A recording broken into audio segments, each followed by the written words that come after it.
And joining us now is a man who knows what it's like to play for the Philadelphia Eagles in a Super Bowl. He knows what it's like to have that 14-day build-up. Freddie Mitchell joins us as always. Freddie, we're talking about the extra week build-up. From a player's perspective, that must be so much fun, so enjoyable. Welcome.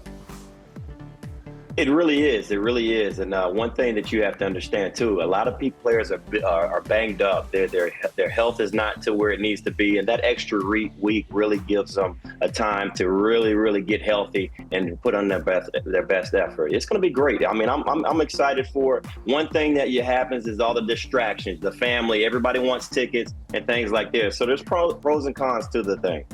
Well, let's get the tickets out of the way. You got any tickets for me and Jaymz? But no, we'll just talk about it. From a watch of the championship game, the two games are totally different. We'll talk to Jaymz shortly about that. But it must have been an easy watch for you, given the way the game unfolded. Literally the first 5 minutes, it really told a story. And I mean, once that quarterback was gone, we already knew that we were winning.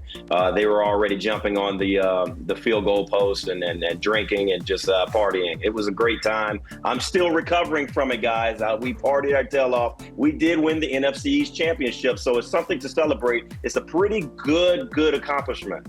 It certainly is, Jaymz, and we talk about that game.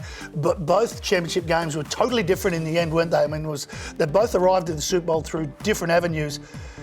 Philadelphia, they just got rid of the quarterback pretty quickly. Their pass rushing game took out Brock Purdy. This is it. This is the terrifying aspect of Philly, right? Like, you can just go out, knock out the QB, boom. You're onto the fourth string, all of a sudden you've won the game. And then, of course, with Kansas City over Cincinnati, that was a completely different aspect, right? Where they've already got an injured quarterback, but they ride Patrick Mahomes. Just let him stay in the pocket a little bit more. Just go, right, just use your IQ, Patty, and we'll ride us to a win. And off they went. It was awesome.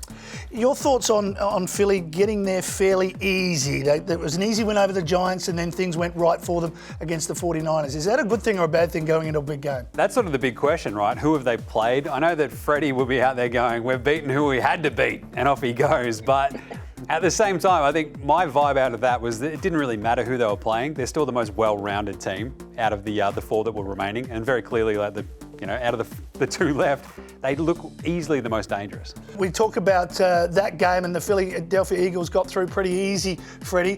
When you were watching Cincinnati play Kansas City, that was a real toss of the coin. I thought they were going to overtime.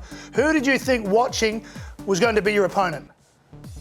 I'm not sure the better team won on that one. I really think that Kansas City really, that home field advantage and stupid plays from a couple of players really helped them do what they needed to do, and they overcame that. So I know it's the two first seeds, as Jaymz said, but the better team I thought was Cincy, and I'm just gonna hope that the Eagles humble themselves and really go and have a great game plan going in. I know that we had an easy schedule, and that I'm kind of pessimistic on that too, as well as knowing that we got it really easy, and I just don't know how to call it right now.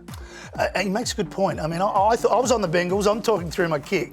But after that brilliant start by Kansas City, the Bengals worked their way back into the game. They made some changes. They were giving Burrow more time. Mahomes was starting to get a bit proppy.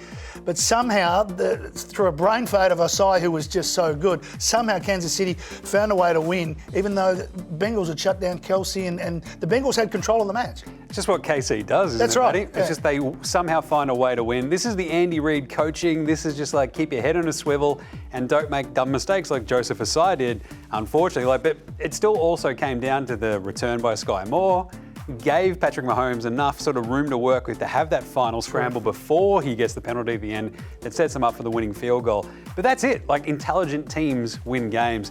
And I think more than anything, I feel like that might have been just a bit of karmic payback though, Matty.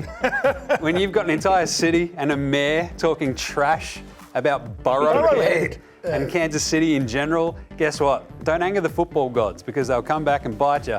And that's exactly what we saw, I think. Don't talk trash about KC. They've been there. Cincinnati have been there but didn't win.